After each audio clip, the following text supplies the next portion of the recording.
같이 출애굽기 22장 28절 말씀부터 25장까지 같이 한번 나눠보겠습니다. 예, 출애굽기 제4부라고 할 수 있는 시내산 언약의 중간 이후부터 같이 공부를 하게 되는데요. 우리가 잘 알고 계신 것처럼 6장 13절까지는 소명에 대한 부분이잖아요.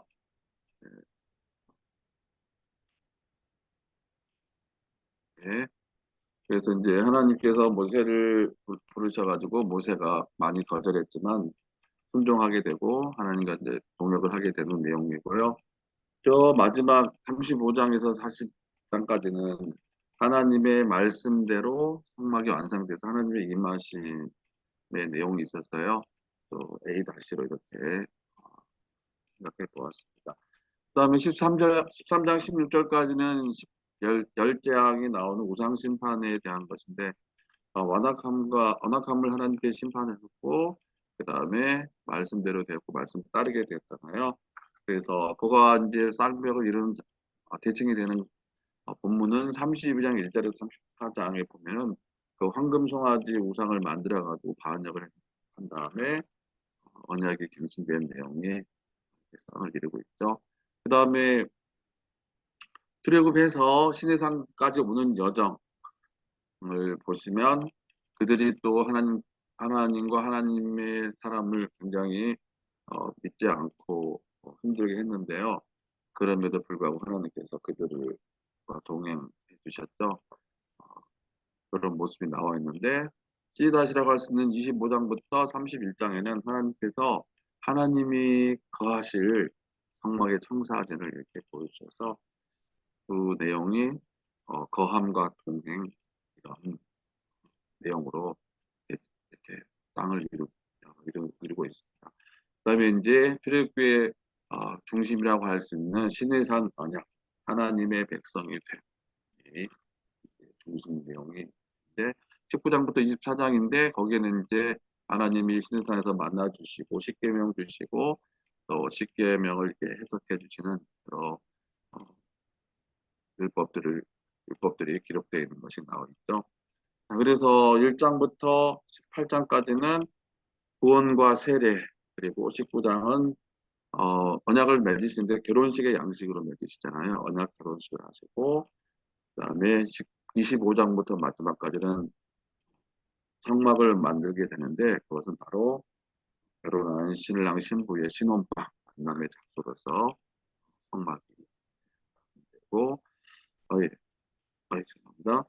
그래서 13장 16절까지는 이집트 생활 430년의 생활이 되고 그 다음에 13장부터 18장까지는 그 45일간의 여정이 되죠. 예, 어, 6월절이 1월 14일인데 무교절 날 나갔잖아요. 1월 15일 날 나가서 3월 2일 날 어, 도착했기 때문에 45일 정도 되고요. 그 다음에 시내산에 도착을 해가지고 그게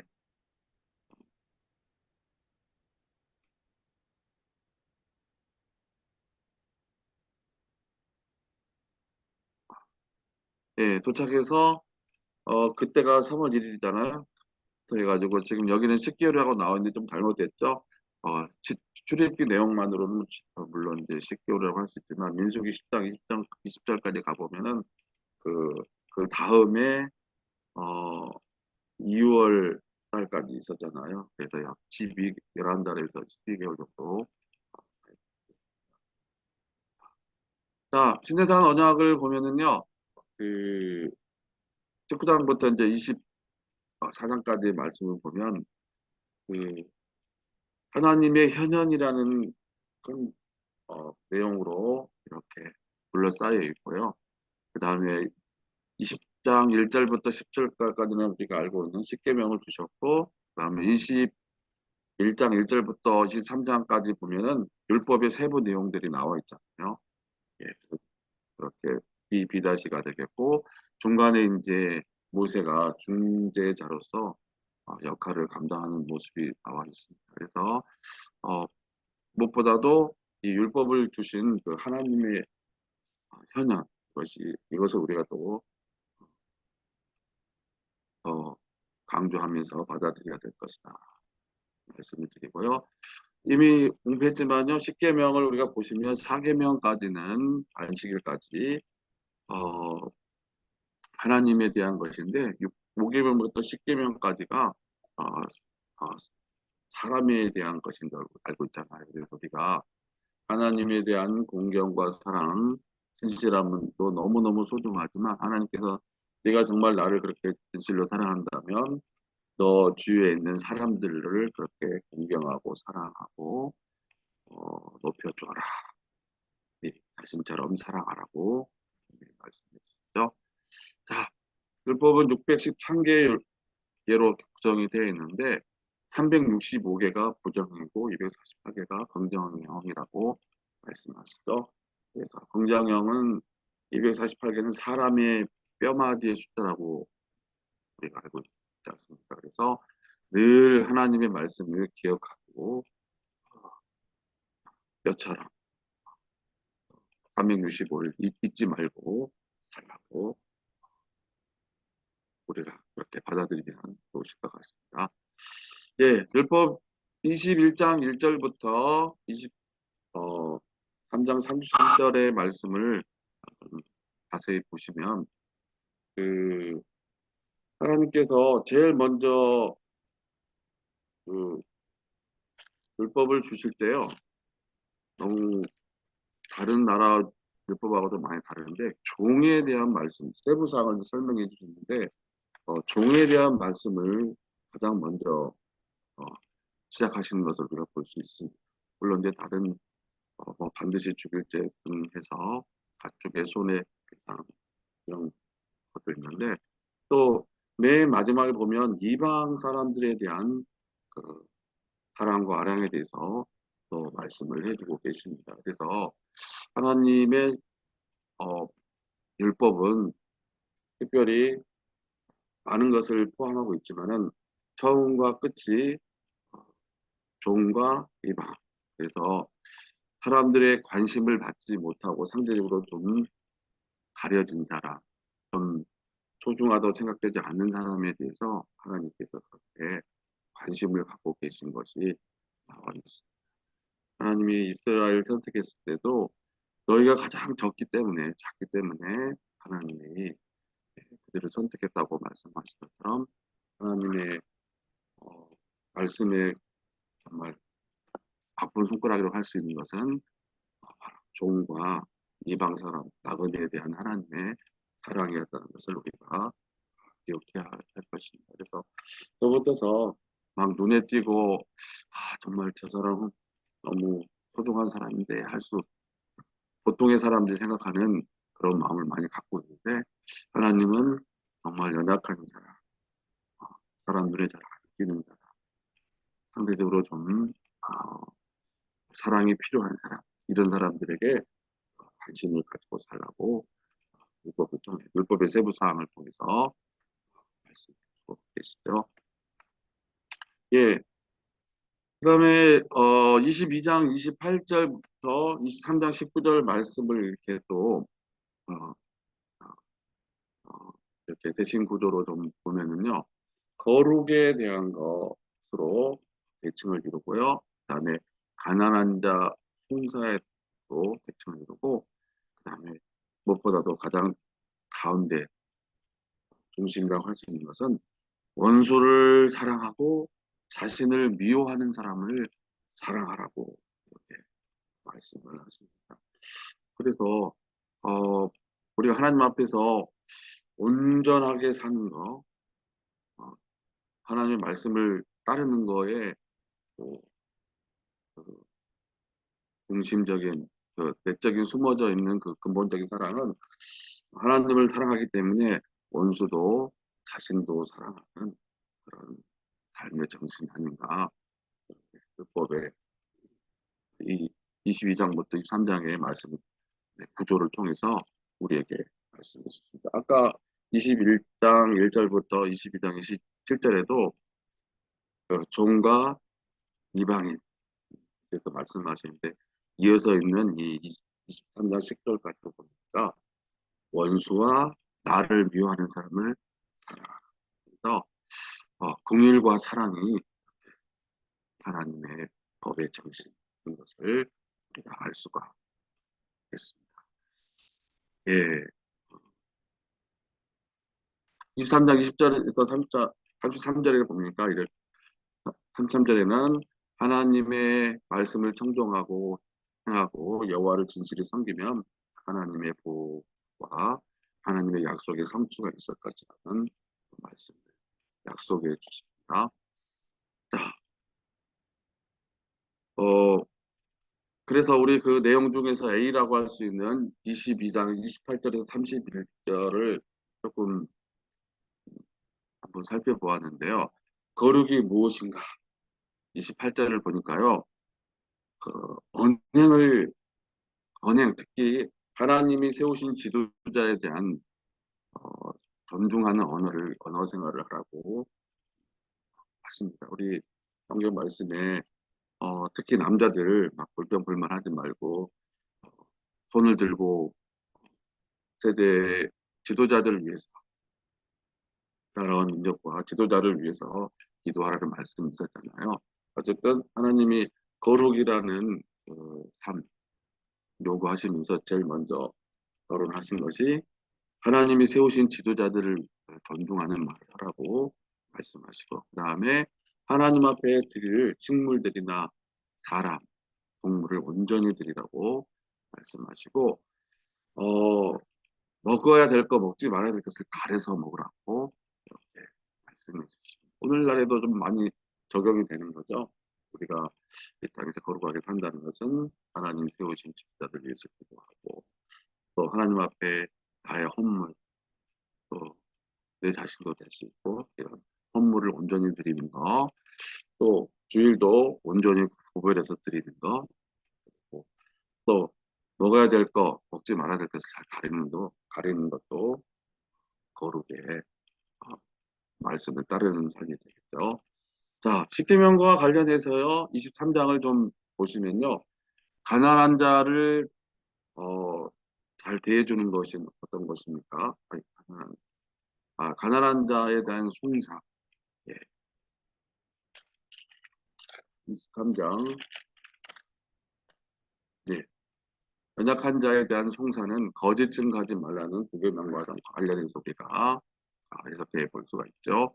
그 다음에 4절에서 9절에 보니까 예, 원수의 기르는 소나 나귀 어, 이런 것을 보면서 탐욕에 관한 직계명과 관련 있죠.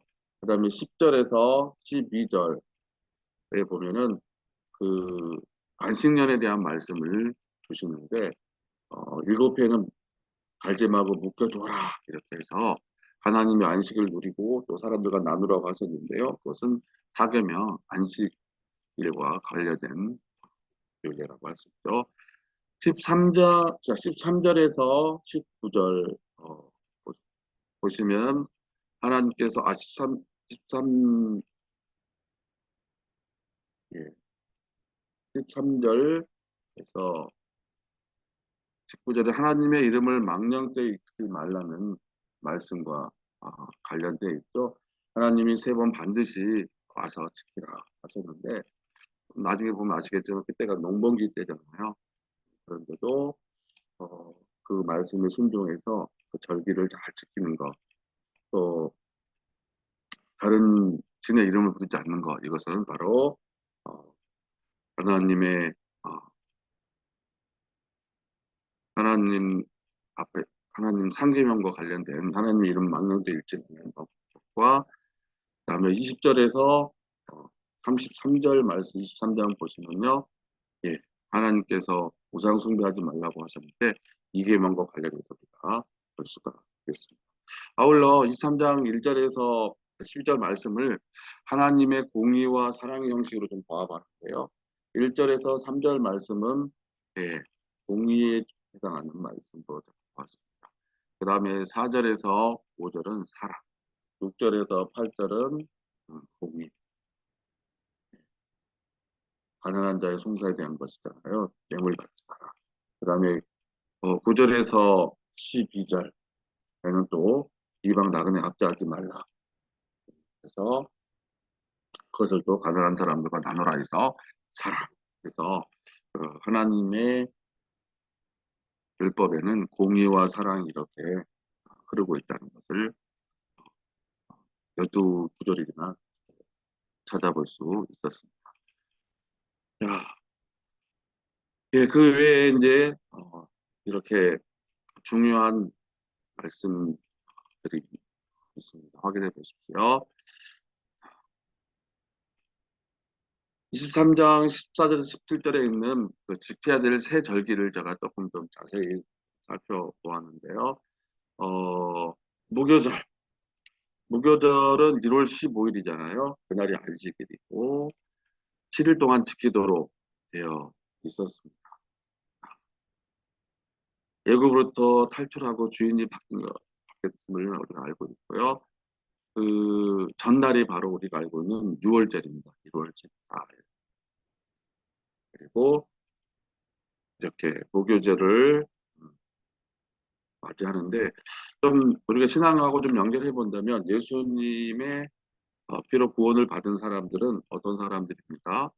이제 죄로부터 탈출하고 그다음에 옛 자아나 옛 귀신들로부터 탈출해서 이제 주인으로 모신 사람들이잖아요. 그래서 옛날 삶과 비교하면은 어쩌면 무교병처럼 옛날엔 이런 죄도 저런 죄도 아니면서 막 짓고 살았는데 그래서 그랬는데 이제 그 죄의 누룩을 쫙쫙 빼는 그런 삶을 살아야 될 것을 죄로부터 탈출해야 될 것을 주님이 보여주시고 그 다음 날인 초실절은 안식 후 첫날 바로 어, 예수님이 부활하신 거거든요. 그래서 초실절은 여기에 초실절은 어, 그 보릿고개가 있었던 시절에 첫 보릿단을 흔드는 그런 요제거든요. 자, 그 다음에 맥주절. 맥주절은 출애굽기 23장에도 나와 있는데요. 예, 여기서 맥주절은 아까는 보리를 거두잖아요. 그 초실절로부터 50일째 되는 날이죠. 네, 지금은 밀을 거두는 날이고요. 아까 그 무교절은 7일 동안 지냈잖아요. 이제 여기 맥주절은 하루를 지내요. 그때는 특히 이제 아까는 무교병으로 했는데요. 예, 유교병을 만들어서 하나님 구덩이를 만들어서 하나님 앞에 이렇게 흔드는 그런 묘제를 드렸습니다. 그래서 신앙하고 좀 연결해 본다면 아까 처음에 예수님의 피로 유월절을 경험하고 무교절 그 안에서 막 죄된 습관들을 막 빼는 그런 삶을 살았다면 이제는 그 습관이 쌓여서 이제는 주님 안에서 신앙이 어느 정도 자라가지고 좀 풍성한 믿음의 삶으로 이렇게 성장하는 모습을 연상을 해볼 수 있을 것 같습니다. 자,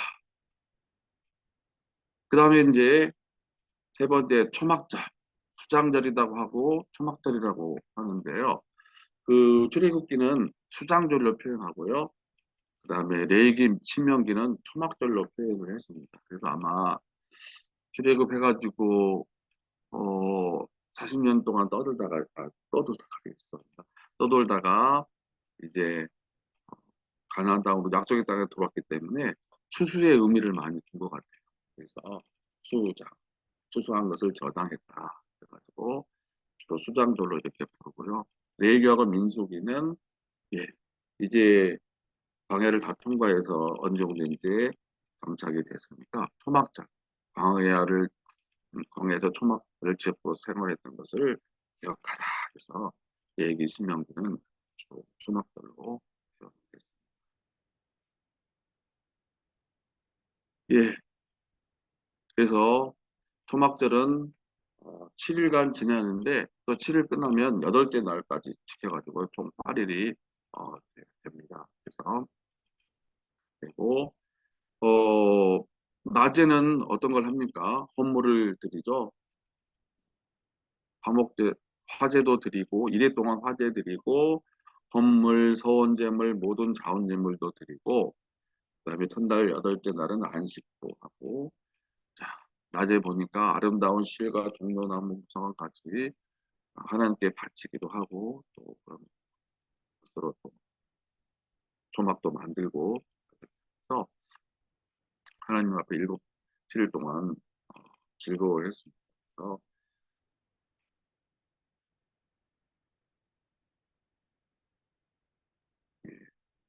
그래서 그 1일 동안 초막에 거하면서 이스라엘 땅에서 이스라엘이 애굽 땅에서 인도하였던 되던 때에 초막에 거주한 줄을 제대로 알게 하기 위해서 하나님이 초막절을 주셨죠.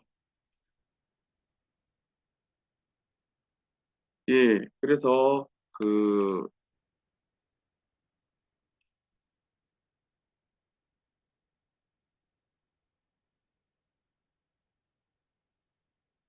예, 7일 동안 지키고 그다음에 8일째는 또 성회를 가졌음을 우리가 봤고요.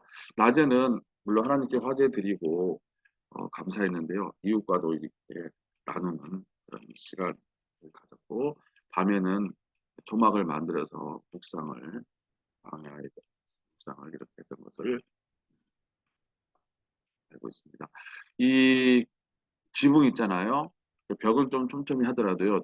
이 지붕은 일부러 그 햇볕이 조금 들어오도록 한 3분의 2 정도만 막고 일부러 좀 비워놨다 그래요. 낮에는 아마 광야를 체험하기 위해서라도 물론 밤에 주로 들어가겠지만은 예, 약간 열어놓고 그래서 이제 저녁에 하늘을 쳐다보면서 별도 보고 어쨌든 그 지붕을 완전히 가리지 않았다.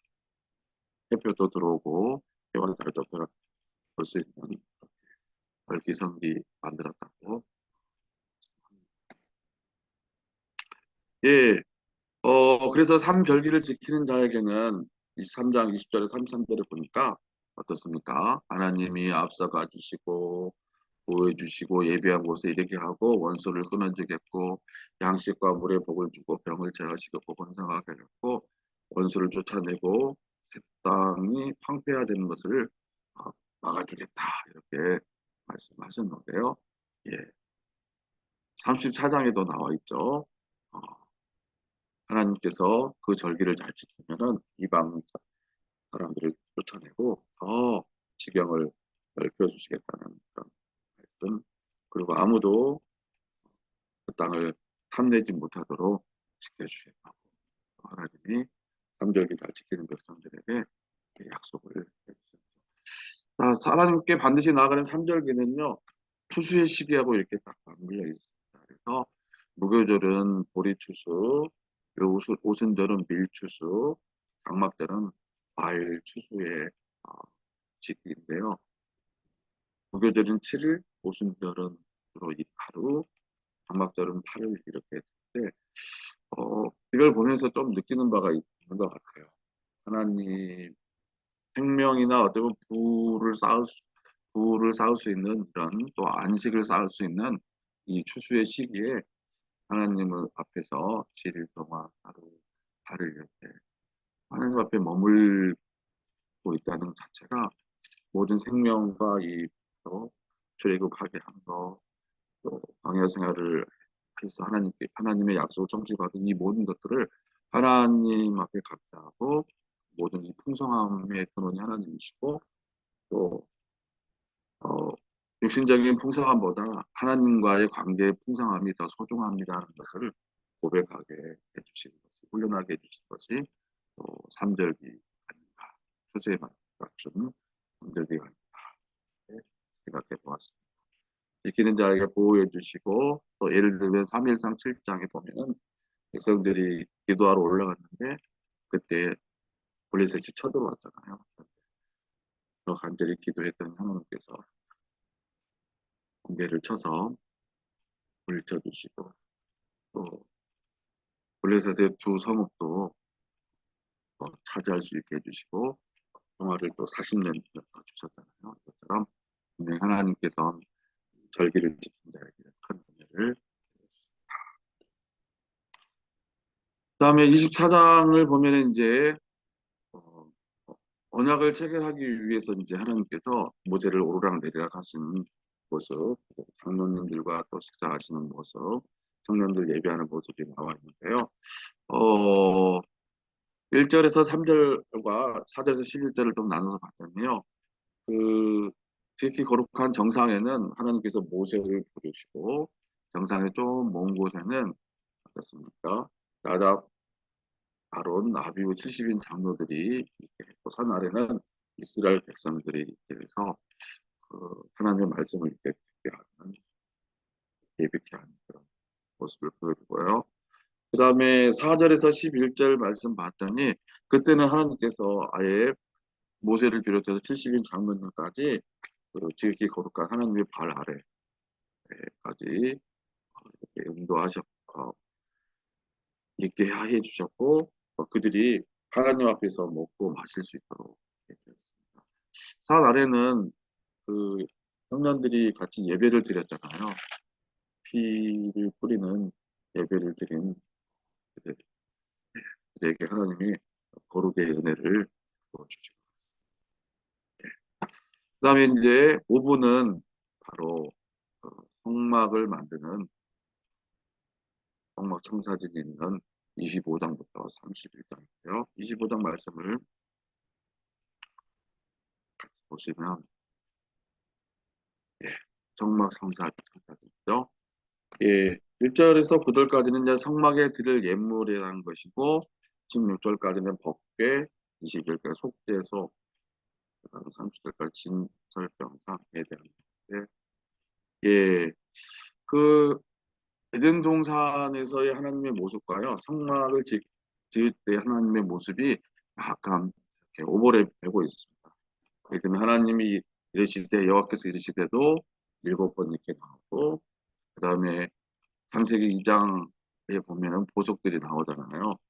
거기도 보면은 출애굽기 25장 보면은 금과 보석이 나와 있고 어, 네, 창조의 끝은 안식이잖아요.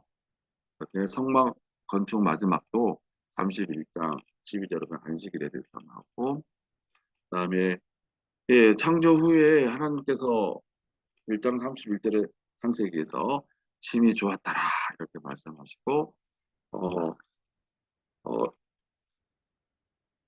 39장 43절 성막 완성 후에 모세가 백성을 축복하고 또 40장에는 하나님의 영이 충만한 그런 모습이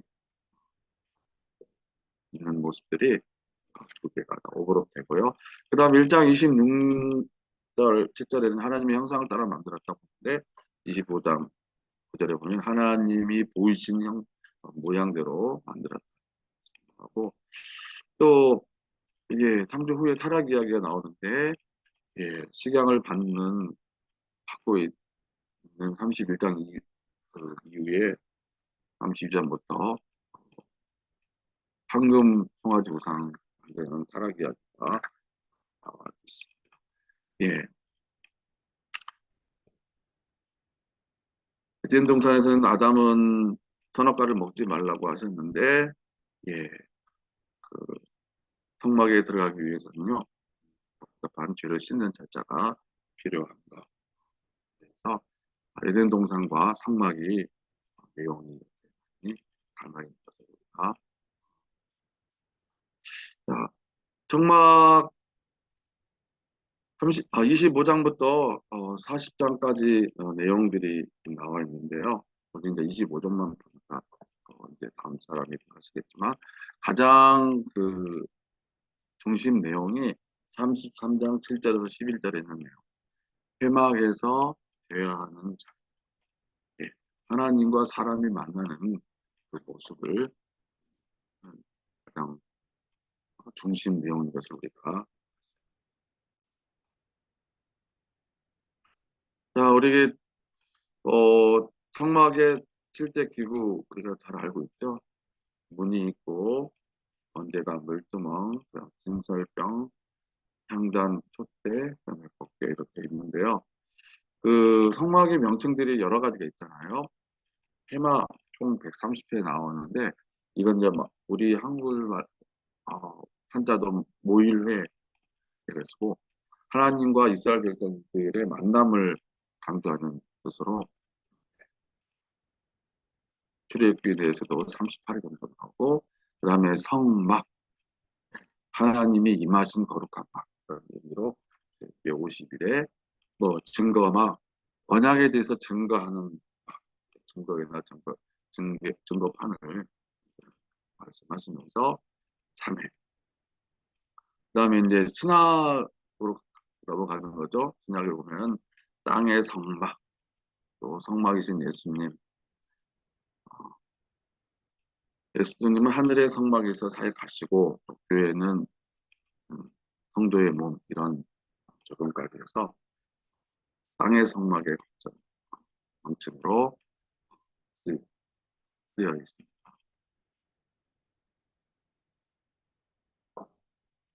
자, 성막의 목적, 예, 하나님께서 그들 중에 거하실 성소라. 그래서 하나님께서 거하시려고, 그다음에 만나서 가르치시는 곳, 내가 거기서 만나고 행할 일을 가르치리라.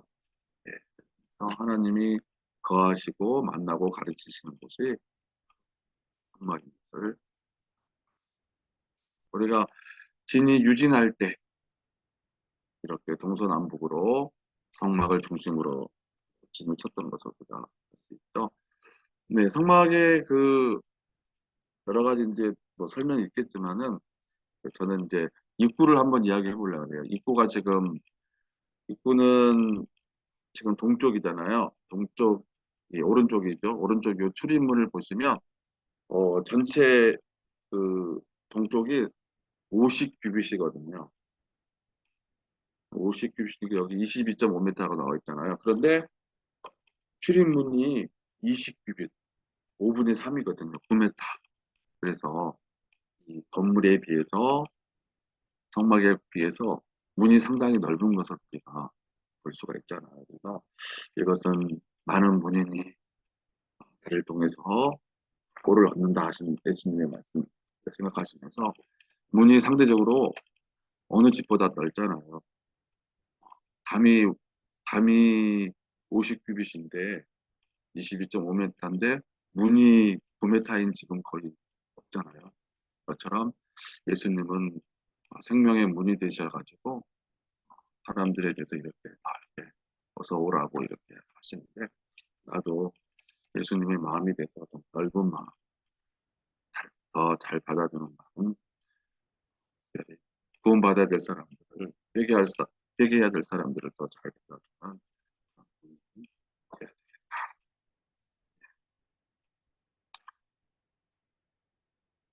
예, 그 다음에 그 지성소는 정방향이잖아요. 10규빗, 10규빗 이렇게 돼 있고, 그 다음에 성소는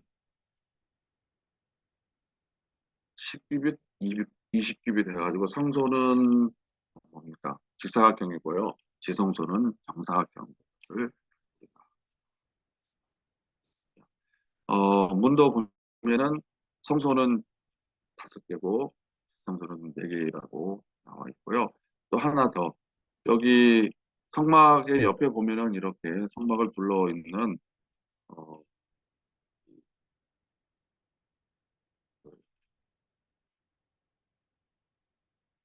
성막 그 이렇게 판으로 이 장막으로 막아져 있는 부분들 이게 벽이라고 해야 되나요? 이 성막 벽은 그 높이가 그 2m 25 정도가 되거든요. 그래서 5규빗이죠. 네. 성막의 이 벽은요 5규빗이나 됩니다. 그래가지고 상당히 높습니다. 그러니까 2m 된 사람 드물잖아요. 2m 20 된 사람. 그래서 보통 사람들은 이 성막 안을 제대로 들여다볼 수 없고 오히려 이제 솟아있는 그 성소, 지성소를 볼 수가 있겠죠. 그래서 분명히 예수님의 그 음, 성막 입구는 넓지만 그렇다고 아무나 성막에 들어갈 수 있는 건 아니다. 2m가 넘기 때문에 잘 볼 수도 없다. 그렇지만 예수님을 통해서 넓은 문이신 예수님을 통해서만 하나님의 은혜를 맛보고 하나님이 만날 수 있다.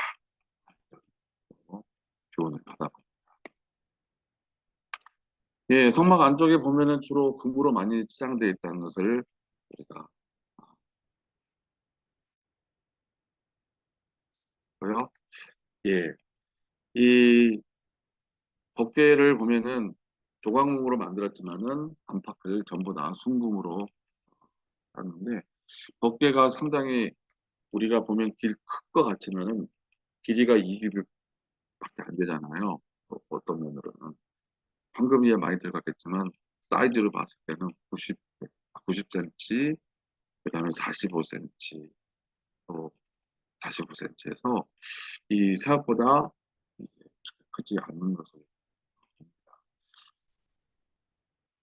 하나님께 겸손함이신지 사람들에게 주는 어떤 교훈이 있으실 건데요.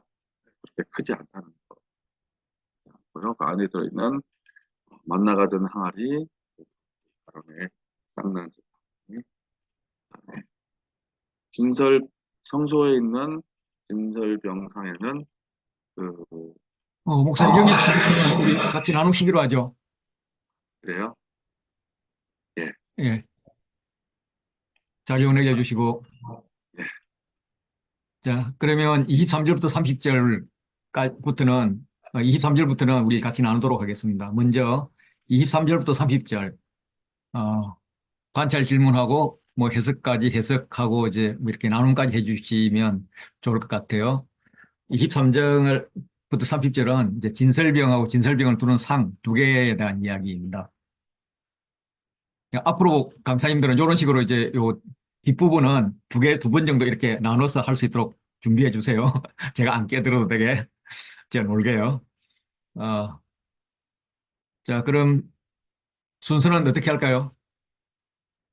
옛날같이 해보죠. 일단 우리 조장로님 오늘 관찰해 오셨어요? 음소거 해제하시고,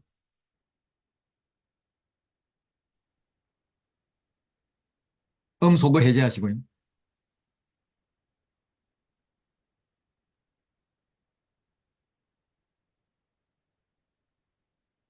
소리가 안 들리는데? 관찰, 조장님 소리가 안 들려요.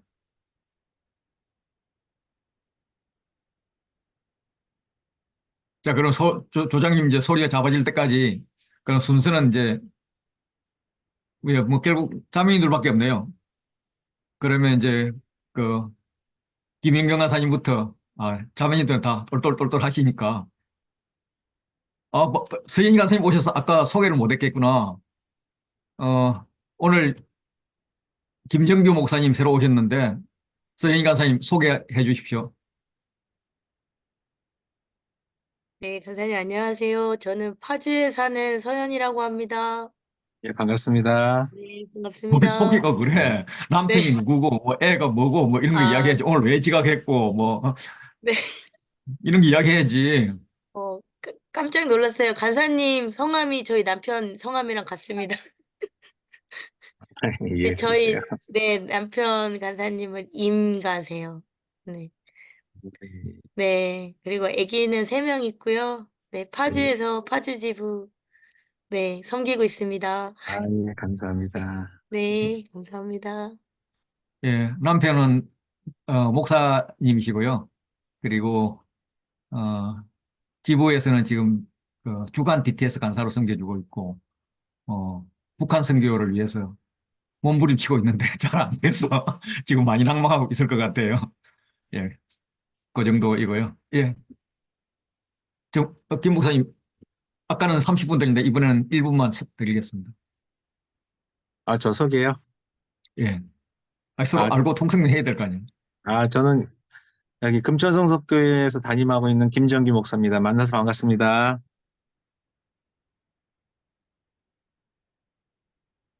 예, 아빠가 이렇게 대충 노래 부르면은 자녀가 이게 음표 만들어주는 그, 그런 집입니다. 자녀 소개도 좀 해주시죠. 아, 제 딸은 이제 한동대 졸업하고 지금 이제 준비하고 있습니다. 일은 따님 한 분인가요? 딸은 하나하고 또 아들 또 하나 있습니다. 아들은 예, 지금 예. 강원대 다니고 있습니다. 예, 뭐 이렇게 말씀하시면 뭐 사모님도 있을 것 같아요. 제가 보지는 못했는데. 예, 그 정도고요. 자, 그러면 순서는 예, 아까 소개했던 순서대로 하면 되겠네요. 아까 나이가 제일 어리신 우리 남희영 목사님부터 소개했으니까 그또 관찰을 쭉 해서 어, 그 서인희 간사님이 마지막에 해주시면 되겠다. 하고 제가 하고 보충을 우리 아이다. 제가 제가 하고 보충을 그 박택규 목사님이 이제 마지막 강사로서 마지막 정리해 주시는 걸 그렇게 하죠. 하고 뭐 중간에 이제 김용기 목사님 지금 분위기 오늘 이제 겨우 파악했을 거니까 중간에 하실 말씀 있으면 언제든지 나와서 말씀해 주시면 될 것 같습니다. 자, 시작하시죠. 네, 제가 관찰 질문을 25장에 올려주신 그 내용을 보고 선교사님 올려주신 내용을 보고 관찰 질문을 준비를 해서 25장을 준비를 했었거든요. 그렇죠. 지금 우리 25장이에요. 25장 23절부터 30절. 아, 23절부터 31절. 예. 그리고 선교사님이 4개를 올렸는데 4개 중에 2개는 선교사님 당신이 하시오 했고 마지막 예. 2개 하라 그랬잖아요. 그 마지막 아, 2개가 그겁니다. 하신 거 그대로 겁니다. 네, 관찰 질문 제가 읽어보도록 하겠습니다. 예, 조각목으로 상을 어떻게 만들라고 명령하셨나? 그 질문에 길이는 2규빗, 너비는 1규빗, 높이는 1규빗 반이 되게 하라. 이렇게 명령하셨습니다. 두 번째는 상을 만들고 나서 무엇으로 싸고 태를 무엇으로 두르라고 하셨습니까? 순금으로 싸고 주위에 금태를 두르라고 말씀하셨습니다. 세 번째, 그 주위 턱을 어떻게 만들고 턱 주위는 무엇으로 태를 만들라고 하셨습니까? 그 주위에 손바닥만한 턱을 만들고 그 턱 주위에 금으로 태를 만들라고 하셨습니다. 네 번째, 그것을 위하여 무엇을 만들라 하셨습니까? 그것을 위하여 금고리 넷을 만들라고 하셨습니다. 어디에 달라고 명하셨습니까? 그 네 발 위에 네 모퉁이에 달라고 말씀하셨습니다. 다섯 번째, 내 목퉁이 어디에 달라고 명하셨습니까? 턱 곁에 붙이라고 말씀하셨습니다. 턱 곁에 붙이는 이유는 무엇입니까? 이는 상을 맬 때에 꿰 곳이라고 말씀하셨습니다. 그 채를 무슨 재료로 만들라고 명하셨습니까? 28절, 또 조각목으로 그 채를 만들라고 하셨습니다. 채를 무엇으로 사라고 말씀하셨습니까? 금으로 사라고 하셨습니다. 그 용도는 무엇입니까? 상을 이것으로 맬 것이라고 하셨습니다. 대접과 숟가락과 병과 붓는 잔을 만드는 재료는 무엇입니까? 29절, 너는 대접과 손가락과 병과 붓는 잔을 만들 때 순금으로 만들라고 말씀하셨습니다. 아홉 번째, 상위에 무엇을 두라고 말씀하셨습니까? 30절에 상위에 진설병을 두라고 하셨습니다. 언제까지 있게 명하셨습니까? 항상 내 옆에 있게 하라고 명령하셨습니다. 여기 30절까지고요. 31절 계속 할까요? 예, 그럼 다음에 하도록 하죠. 네. 야, 일단 우리 박수를 좀 보내야 되겠다. 그죠? 감사합니다. 그냥 이거 정말 읽기 힘든데 그냥 쏙쏙쏙쏙 들어오네요. 물론 이쪽을 들어와서 나가서 기억은 안 남지만은 원래 이렇게 기억이 안 남는 사람은 천재들이 안 남아요. 그러니까 이게 이제 머리 나쁜 사람들은 이렇게 들어오면 꽉 남잖아요. 그 돌머리들은 이제 정이 박히면 안 빠지잖아요. 저같이 이제 머리 좋은 사람, 아까도 어떤 분이 자기 머리 되게 좋다고 진짜 막 자랑하시던데, 그런 분은 들어오자마자 바로 나가는데, 어쨌든 듣는 순간 귀에 쏙쏙 들어서, 정말 좋습니다. 예, 다음 부탁드리겠습니다. 참, 계속 나눌 거 있으세요? 남 목사님? 나눌 것은 제가 이거 보면서 특이한 점을 좀 발견을 했는데 입구 쪽에서부터 설명이 된 것이 아니라 맨 안쪽부터 설명이 되어진 것을 느낄 수가 있었습니다. 그래서 어, 잠시만 제가 적어놓은 게 그래서 이곳에 그 지성소 이렇게 설명하시고 이랬는데 이 말씀을 23장을 읽으면서 방식을 이렇게 얘기를 하실 때에 사람의 생각이 아닌 하나님의 방식으로 만들라는 그 내용에서 좀 마음에 나의 어떤 생각과 나의 의지가 아닌 하나님의 방식으로 이 모든 것을 지으라고 명령하신 것을 발견하게 되었습니다. 그래서 철저히 주님이 원하시는 방법대로 예비를 하고 그렇게 뭐 삶을 살아갈 때 우리의 생각과 우리의 뜻이 아닌 하나님의 방식으로 살아가야 된다는 그런 생각을 좀 하게 되었습니다. 그래서 어, 제가 제 생각으로 무언가를 한 게 많았었는데 이 내용을 이렇게 철저하게 상세하게 설명하신 하나님을 이렇게 이 장에서 만나 보면서 나의 생각과 나의 뜻이 아닌 하나님의 방법과 하나님의 뜻대로 상식적으로는 이해가 안 되지만은 순종해가는 발걸음을 옮겨야 되겠다 이런 생각을 하게 되었습니다. 들어주셔서 감사합니다. 예, 아주 감사합니다.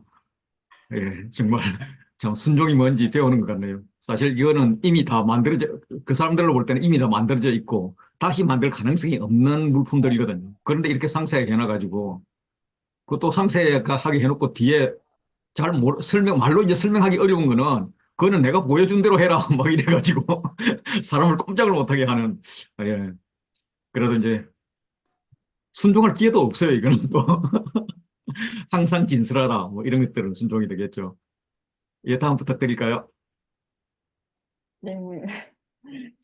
저도 윤호정 선교사님 그 때문에 25장 1절부터 하면서 그랬었는데 그러면은 제가 23절에서 30절을 보면서 조금 제 안에 없던 생각, 그러니까 원래 없었던 생각 다시 읽어보면서 보통 우리가 증거계 하면은 고리가 있고 채 있고 레이 족속 뭐죠? 제사장 이렇게 어깨에 맨다고 하잖아요. 그런데 진설병도 고리를 달고 채를 달고 진설병도 손으로 직접 만지지 못하도록 이랬구나. 그냥 이렇게 다시 생각하게 됐고, 그리고 또 상해의 진설병을 또 항상 내 앞에 있게 할지니라. 솔직히 저도 25장을 보면서 25장 9절, 물은 내가 내게 보이는 모양대로 장막을 짓고 기구들도 그 모양을 따라 지을지니라. 솔직히 저도 남면 목사님처럼 이 말씀을 보면서 요번에 이제 우리가 하나님의 비전 교제를 나누라 이런 얘기를 하셨잖아요. 그래서 어떻게 나눌까 이렇게 생각하는데 이 말씀을 보면서 정말 하나님께서 보이는 모양대로 장막을 짓고 기구들로 그 모양을 따라 지을지니라 이 말씀을 가지고 참 이렇게 에, 생각하게 하셨고 또 그리고 이 성소나 증거계나 진설병이나 이 모든 것이 하나님을 나타내는 예수 그리스도를 나타내는 어떤 그 모양 라고 생각하는데 또 우리도 결국에 하나님의 형상으로 지음을 받았잖아요. 그러니까 결국에 우리도 네, 하나님 원하시는 대로 하나님 모양대로 살아내야 된다라는 거. 그러면서 하나님 비전에 대해서 조금 어떻게 얘기를 할지 고민을 했던 시간입니다. 들어주셔서 감사합니다.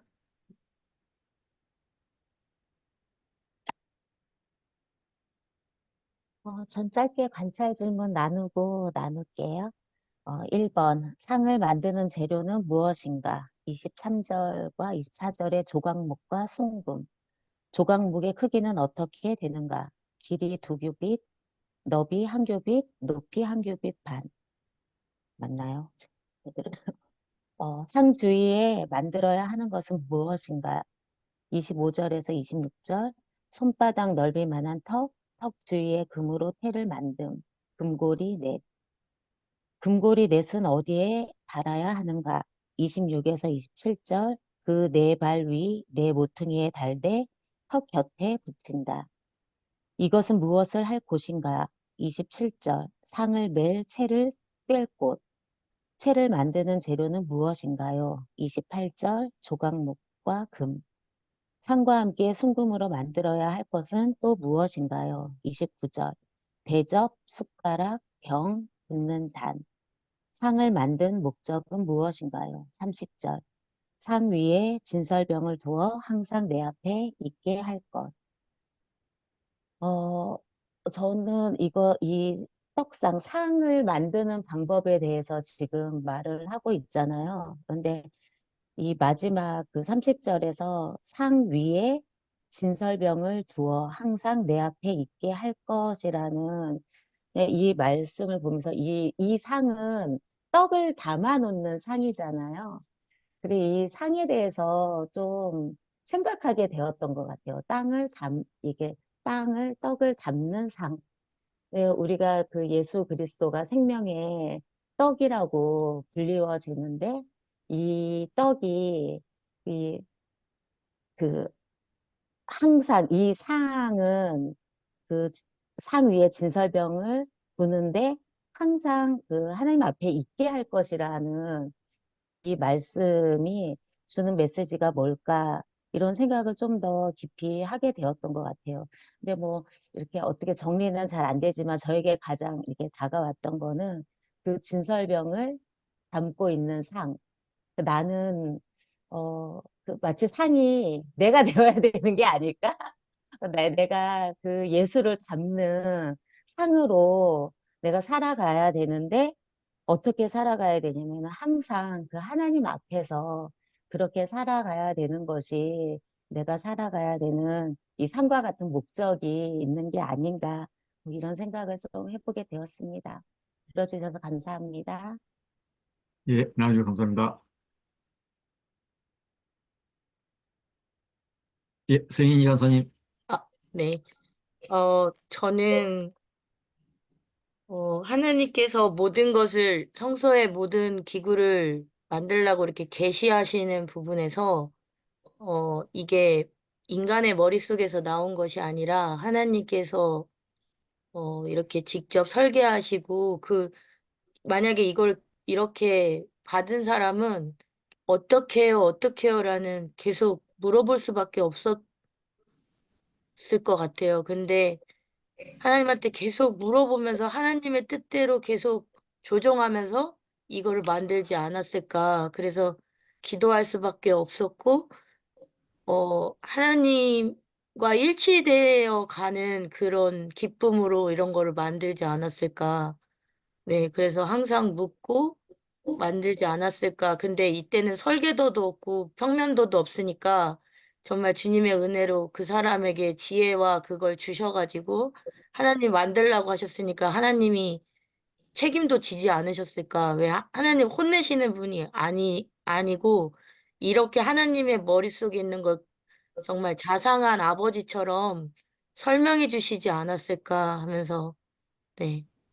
그리고 저도 30절에 상위에 진설병을 두어 항상 내 앞에 있게 할지니라가 좀 마음에 와닿습니다. 들어주셔서 감사합니다. 예, 이제 이걸 이제 만들었던 그 브라셀가 아이, 누구지?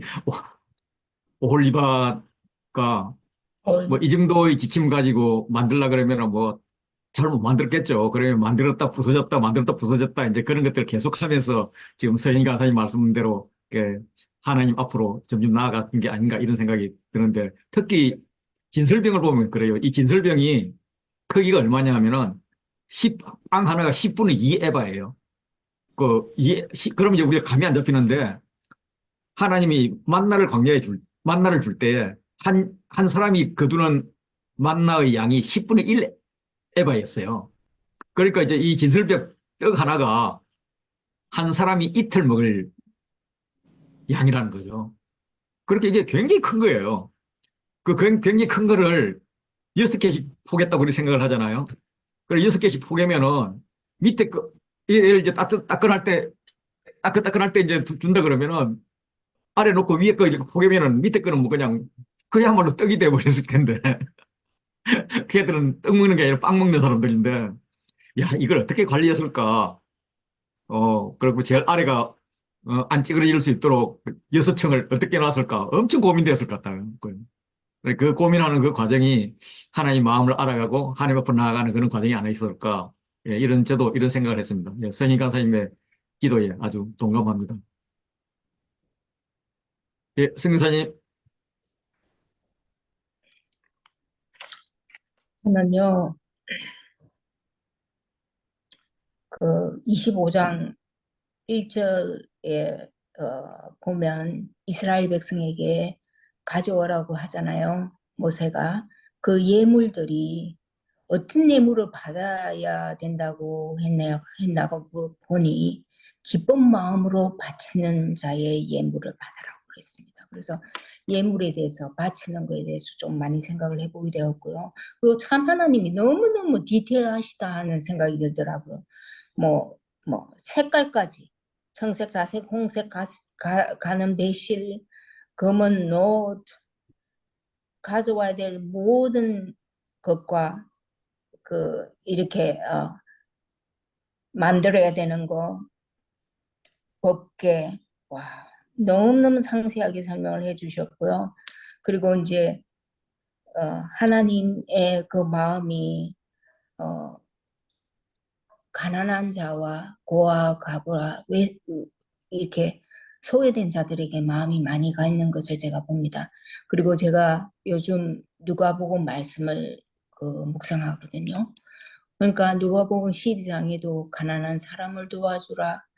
그리고 너희가 가진 것을 가난한 사람에게 주어라. 계속적으로 가난한 사람을 돌보는 것에 대해서 이야기를 하시더라고요. 그래서 이 예물에 대해서도 그러면 가난한 사람을 위해서 내가 어떻게 적용할 것인가? 그러면서 제가 주머니를 하나 만들었는데요. 그거는 낡아지지 않는 주머니. 담이 없는 그 보물을 쌓아두는 주머니를 하나 만들었어요. 그러니까 특별헌금과 그 11조 이외에 낡아지지 않은 주머니를 만들고 여니까요. 너무너무 내가 은혜되고 내가 너무너무 감사한 거예요. 하나님의, 왜냐면 우리 보물이 있는 곳에 우리 마음이 있잖아요. 그러니까 매일매일 그것을 넣을 때마다 하나님 앞에 내 마음을 넣는 것 같아요. 그래서 이렇게 순종을 해서 이걸 기도하고 또 하나님 앞에 나누고 드리고 할 때에 정말 하나님이 이거는 없어지지 않는, 낡아지지 않는 주머니니까 하늘에 차곡차곡 쌓일 것이다. 그래서 너무너무 감사했습니다. 요즘 은혜 많이 받고 있어요. 누가복음 말씀을 통해서. 그리고 제가 기억력이 없어서 도전한 거는요. 그 말씀을 외우기로, 그 스토리를 외우기로 결정을 하고 보고 외웠는데 또 은혜가 됐습니다. 벅벅하고 했지만 그 누가복음 13장 10절 말씀을 제가 외웠네요. 예수님이 제가 좀 그걸 해야 됩니다. 이렇게 좀 보고도 해야 됩니다. 예수님께서 안식일 날 회당에서 가르치셨는데 18년 동안 귀신 들려가지고 불구가 된 여인이 있었어요. 그 여자가 꼬부라져서 전혀 펴지를 못했는데 예수님께서 그 여자를 보시고 여자야 질병에서 해방되었다 그렇게 선포를 하시고 손을 흔들니까 바로 허리를 펴고 18년 동안 허리를 못 펴는 그분이 허리를 펴고 하나님을 찬양했다고 되어 있더라고요. 그런데 회당장은 예수님이 안식일 날 질병을 고치는 걸 보고 화가 났어요. 그래서 군중들에게 이야기합니다. 일하는 날이 6일째가 있으니까 그동안에 와서 고침을 받아라. 그리고 안식일에는 고치지 마라 라고 이야기합니다. 그때 예수님이 이야기하시죠.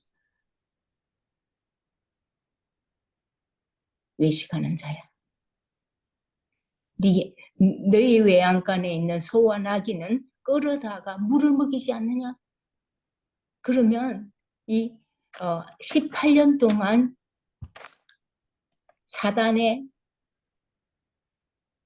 괴계에서 사단에 묶여서 있는 이 아브라함의 딸이라고 이야기하시더라고요. 아브라함의 딸을 안식일에도 매여 있던 것을 풀어주는 것이 맞지 아니하냐. 풀어줘야 되지 않겠느냐 이렇게 이야기를 하시더라고요. 그러니까 그 주위에 반대하는 사람들은 부끄러워했었고 그리고 성 교사님 그 기억이 더 많으면 그냥 오늘 한 시간 내내 하실 것 같아.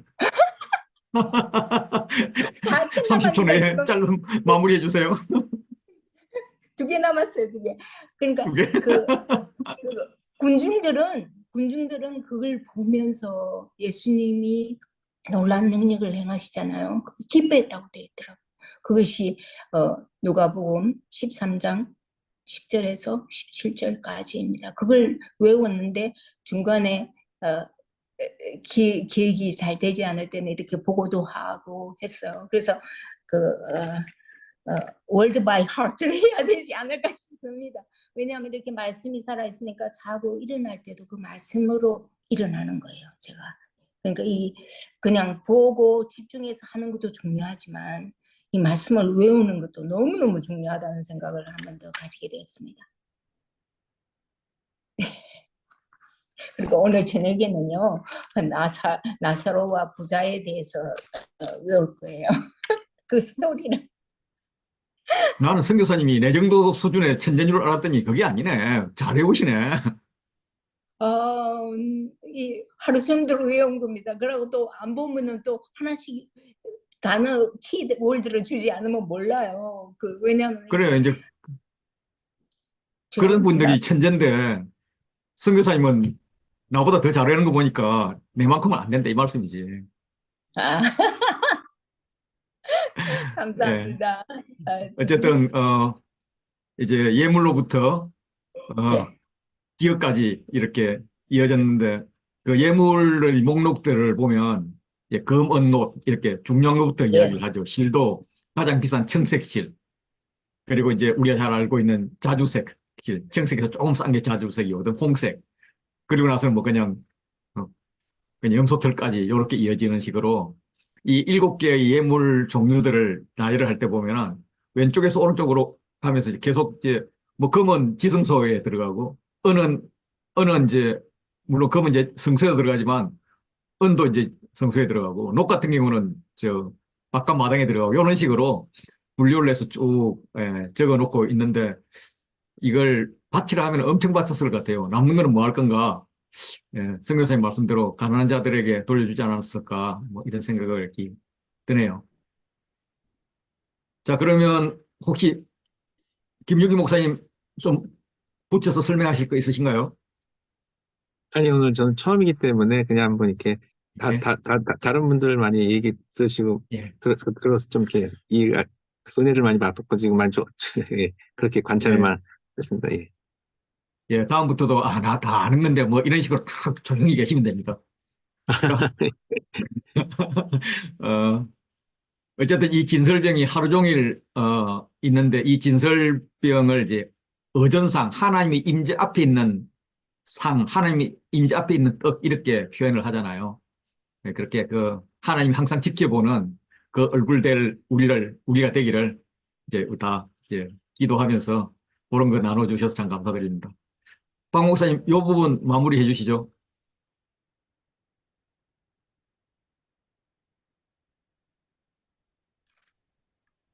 예, 너무 다 잘 말씀해 주셔가지고요.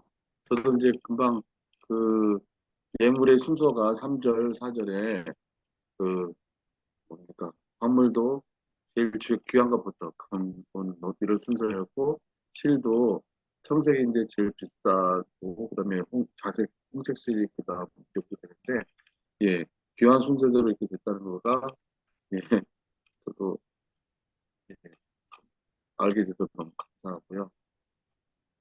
예, 예. 8절에 나와 있는 것처럼 하나님이 거기 거하시겠다고 하신 말씀이 저도 되게 한 것 같아요. 사람이 어떻게 하나님이 거할 장소를 만들 수 없는데 어, 법계도 하나님의 영광 임하시는 것도 두기부인 뭐 한국판 해가지고 너무 겸손한 모습이지 않았던 것 같아요. 예. 우리에게 이렇게 겸손하게 오신 하나님 아니, 진설병 마무리해 달라니까. 진설병요? 진설병 강의 마무리해 달라고요. 아, 예. 예. 진설병도 준비해 아까 오신 거 있잖아. 제가 또 예, 우리 장로님께서 말씀하신 거, 10분의 2 예배라는 말씀, 처음으로 제가 유심히 듣게 되었는데요. 이틀치 빵 하나에 이틀치 양식이면은 진짜 빵이 엄청나게 큰 거잖아요.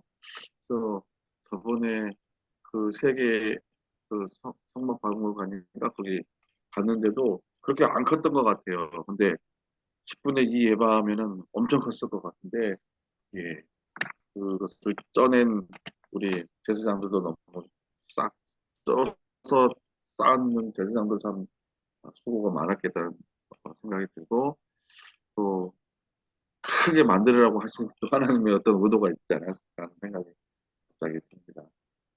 예. 그러면서 그 예수님께서 내 몸이라고 했잖아요. 그래서 특히 이제 성막 안에 있는 그 떡을 보면서 아까 그 김민경 선배님 말씀하셨나요? 그 떡이 항상 하나님 앞에 있었다고 하는데 어, 나의 신앙에도 예수님께서 나 위해서 이렇게 생명의 떡으로 오셨다는 것을 항상 기억하라는 또 하나님의 어, 너의 구원의 이유에 대해서 어느 때라도 물어보면 네가 대답할 말을 준비해라 그런 말씀 있잖아요.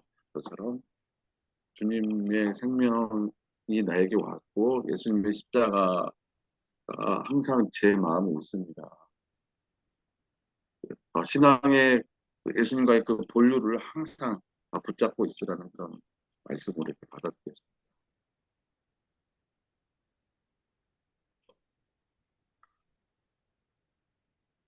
예, 그럼 31절로 넘어가죠. 31절부터 40절까지. 그거는 이제 순금등잔 때 이야기인데, 이제 순금등잔 때는 어떻게 생겼는지 사실 잘 모르다가 나중에 보니까 디도가 개선할 때 만든 개선문 벽화를 보니까 아, 저게 순금등잔 때구나. 그때 뺏어갔구나. 그래가지고 이제 순금등잔 때 모양을 재건했다는 전설 따라 삼천리가 있죠. 예, 그 부분 같이 나누겠습니다. 예, 아까 맹키로.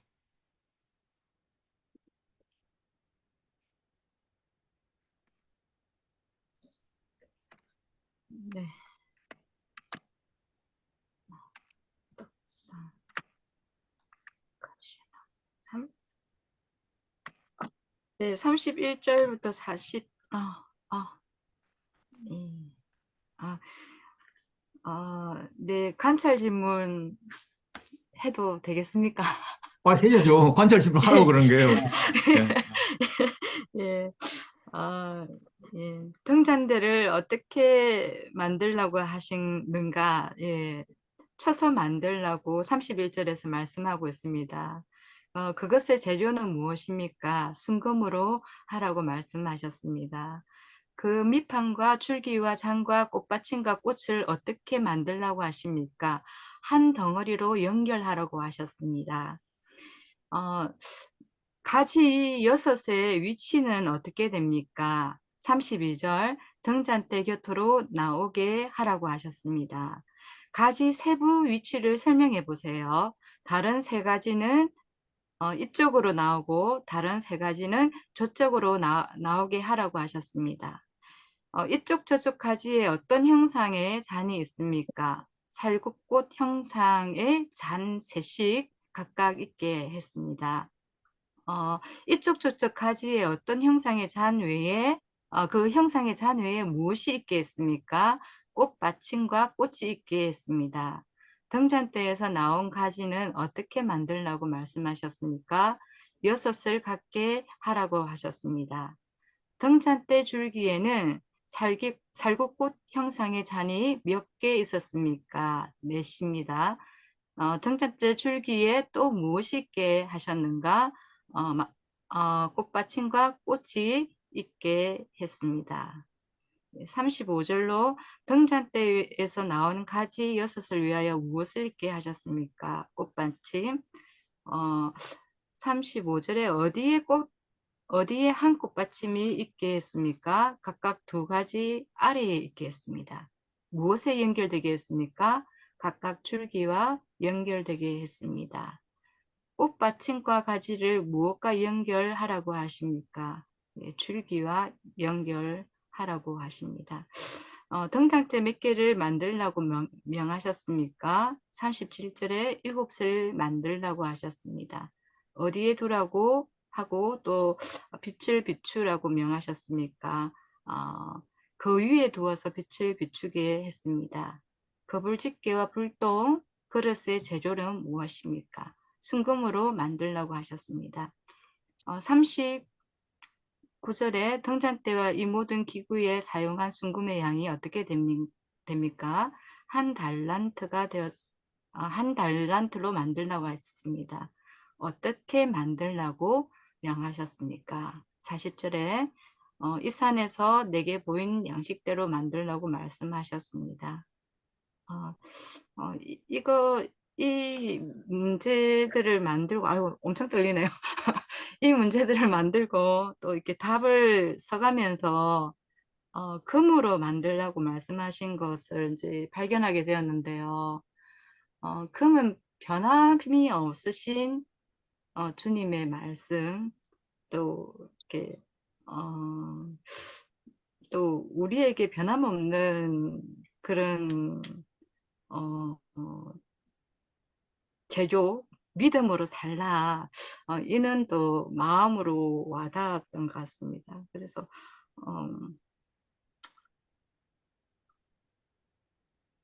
또 하나로 이렇게 그냥 이 조각목이 아카시아라고 제가 이렇게 알고 있는데 이렇게 만들 때도 있었는데 여기는 쳐서 한 가지로 한 덩어리로 만들라는 그것을 알게 되었거든요. 그래서 한 덩어리로 만들게 되는 것 이렇게 한 공동체를 또 연상하게 되는 그런 대목이었던 것 같습니다. 그래서 변함없는 믿음과 또 성령으로 하나가 되라는 그런 감동을 또 받는 구절들을 공부했던 것 같습니다. 너무 떨리네요. 이렇게 떨릴 줄 몰랐습니다. 너무 떨리고, 예, 그런데 이렇게, 금이나 다이아몬드는 변함이 없는 그런 건데, 우리에게 원하시는 하나님의 사랑은 변함없는 사랑을 또 이렇게 요구를 하는 것 같은 감동이 있었고, 우리가 결혼을 할 때는 금이나 순금이나, 이렇게 다이아몬드로 이렇게 사랑을 고백하고 이렇게 반지를 끼고 이렇게 하는데, 부부간의 변함없는 사랑과 같이 신랑 되신 주님과의 사랑도 변함없기를 바라는 그런 마음을 느꼈습니다. 예, 이상입니다. 예, 엄청 떨려. 감사합니다. 예, 두서없이 얘기해서 죄송합니다. 이 어려운 본문을 가지고, 야, 정말 읽기도 어려운데 그걸 참 해석해내느라고 정말 고생 많으셨습니다. 그래도 웃는 거 보니까 즐거우신가 봐. 나는, 머리 아파, 골치 아파. 나는 좀 못돼서 그런지, 이분들이 순금이면은 이렇게 한도 좀 한금 되는 것도 막 우리가 애지중지하고 막 손가락 끼고 그러는데 그걸 어떻게 막 쳐서 만들려고 막 패고 치고 막 이렇게 해서 만들려고 하나. 그러면 이 사람들 이걸 패고 치는 게 그게 마음이 어땠을까 막 이런 생각을 하는데 목사님은, 야, 역시, 예, 따뜻하십니다. 예, 다음 분 부탁드립니다. 우리 남미호 목사님께서 제압해 주셔서 저는 너무 감사합니다. 예, 그러니까 뭐, 나도 뭐 남 목사님 정도는 할 수 있는데 내가 할 걸 다 해보렸네요 하고 다음 넘어가시면 돼요. 아니, 그게 아니라 저는 남미호 목사님처럼 못하겠어요. 저는 이 31절부터 40절까지 보면서 이 6을 등잔대에 이렇게 하잖아요. 근데 이제 우리 7개로 된 것도 있고 뭐 예, 있잖아요. 수전절 예, 메노라. 수전자. 그러면서 다시 한번 또 생각하게 됐고, 저는 예, 살구꽃 형상의 잔색과 꽃받침과 꽃이 있게 하고, 일단 살구꽃 형상을 얘기하잖아요. 예, 아몬드 그래서 꽃입니다. 원래. 예, 안 그래도 예, 안 그래도 예전에 대표님 말씀하신 게 생각이 나가지고, 우리가 보면 아론의 쌍난 지팡이에서도 살구꽃, 살구 열매 나오고, 또 우리가 이렇게 하나님께서 또 이렇게 그 예레미야에서도 보면 어떤 살구나무에 대한 어떤 그런 얘기들이 나와서 그때 이제 대표님이 그 말씀하신 것 같아요. 그 말씀이 생각이 났어요. 그 살구나무와 내 말을 지켜. 그러니까 내 말을 따라서 지켜라는 그 언어 유희적인 어떤 발음상의 그 단어에 대한 그게 생각이 나서 정말 여기서도 살구꽃 형상을 만들게 하신 이유가 그런 이유일까? 이제 조금 질문하고 싶었거든요. 그리고 40절에 너는 삼가 이 산에서 내게 보인 양식대로 할지니라. 예, 네, 이 말씀도 25장 9절과 뭐 동일한 말씀, 정말 하나님께서 보인 대로, 내게 보인 양식대로 하라. 예, 그 말씀을 이렇게 또 다시 생각하면서, 예, 뭐, 별 얘기는 없습니다. 이상입니다. 예, 감사합니다. 근데 살구꽃하고 없고 벚꽃은 비슷해요. 아몬드 꽃은 비슷해요. 그냥 우리 벚꽃 비슷하다고 생각하시면 돼요.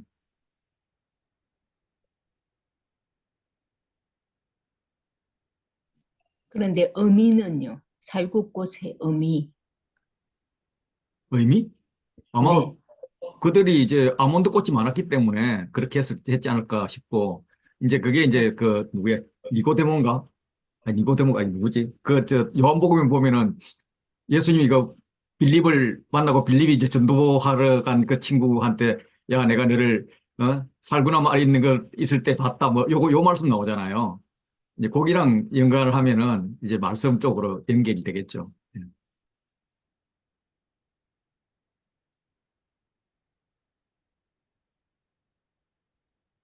네, 나누면 될까요? 네, 관찰 질문부터 할게요. 등잔대를 만드는 재료는 무엇인가? 31절에 순금, 39절에 그 순금 한 달란트라고 이렇게 나옵니다. 등잔대는 어떻게 만들어야 하는가? 쳐서. 등잔대의 밑판과 줄기와 장과 꽃받침과 꽃을 어떻게 해야 하는가? 31절에 한 덩이로 연결함. 가지 여섯을 등잔대 곁에서 나오게 하는데 그 가지는 어떻게 나와야 하는가? 32절. 세 가지는 이쪽으로 나오고 다른 세 가지는 저쪽으로 나오게 함.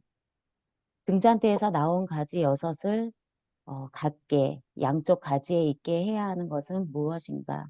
33절. 살구꽃 형상의 잔색과 꽃받침과 꽃. 등잔대 줄기에는 무엇이 있게 하는가? 34절.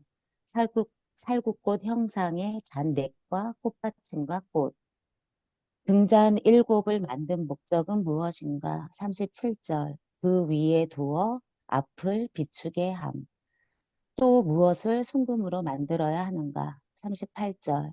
불집게, 불똥 그릇. 등잔대와 이 모든 기구를 만든 금의 양은 39절. 순금 한 달란트.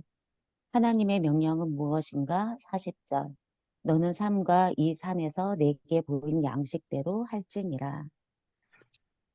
읽는데 뭐 아까 우리 저기 미영 목사님은 막 이게 잘 이렇게 관찰 질문을 만들어 주셨잖아요.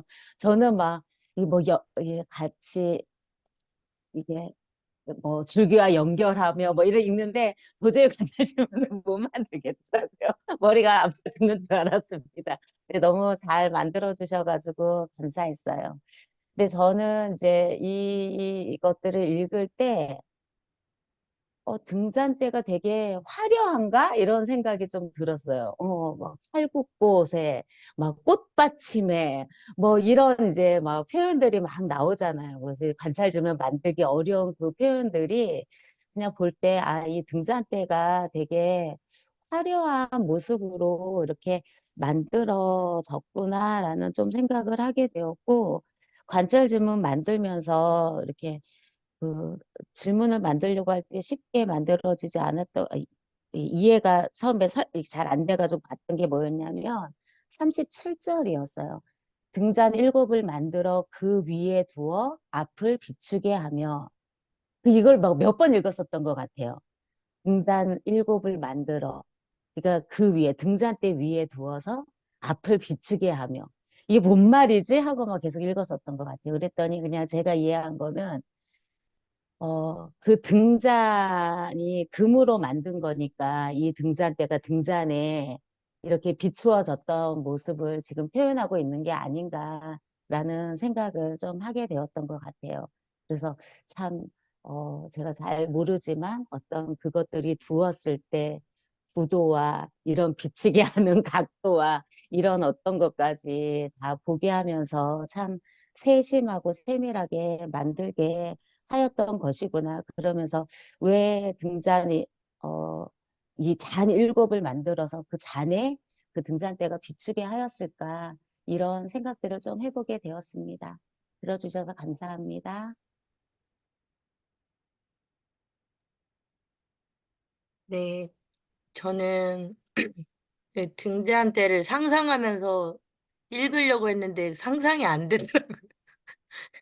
그래가지고 아 이게 어떻게 뻗어나갔다는 거지? 어느 방향으로 뻗는 거지? 이러면서 제 머릿속에 그림이 안 돼서 등잔대를 찾아보니까 그게 그래도 기독교 짬바가 있으신 분들은 그게 이렇게 메노라라고 이렇게 유대인들이 그 떡상에 이렇게 그 밝히는 그 성소 안을 밝히는 그 등잔대가 유명하잖아요. 그 뭐 목걸이도 있고 뭐 이러더라고요. 근데 저는 그냥 이걸 읽으면서 마지막에 하나님이 그걸 보여줬다고 하시거든요. 시내산에서 내가 너를 보여준 대로 만들면 돼 하고 이렇게 마치시는데 하나님도 나중에 이제 설명하시다가 그냥 안 되겠구나 하고 보여주신 게 아닐까. 야, 보여줄게 하고 머리를 이렇게 여러 모세의 머리를 딱 이미지네이션 쫙 임파테이션 해가지고 이게 딱 하시지 않았나. 뭐 그렇게 저는 그래서 모세도 그 만드시는 분들한테 그림을 그렸을 것 같아요. 하나님 보여주신 대로. 이거는 이 등잔대는요. 근데 저는 요한계시록에 7교회가 나오고 7촛대가 나오는데 그게 생각이 났습니다. 그래서 이 메노라 그 촛대의 의미를 찾아봤었거든요. 근데 어둡고 죄 많은 세상 가운데 하나님의 빛과 거룩함의 강력한 상징이다 이렇게 나오더라고요. 근데 교회가 아닌가 하면서 읽었고요. 그다음에 하나님께서 그게 다 하나님의 계획이셨고 하나님의 비전이셨구나라는 생각을 하면서 공부했습니다. 들어주셔서 감사합니다. 예, 감사합니다.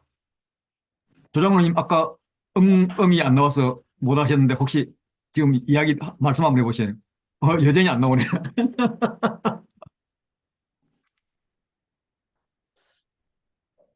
말씀해 보세요.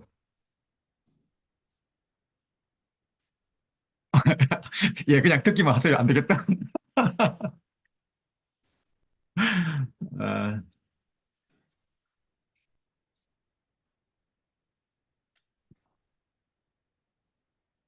예, 박 목사님 마무리해 주십시오.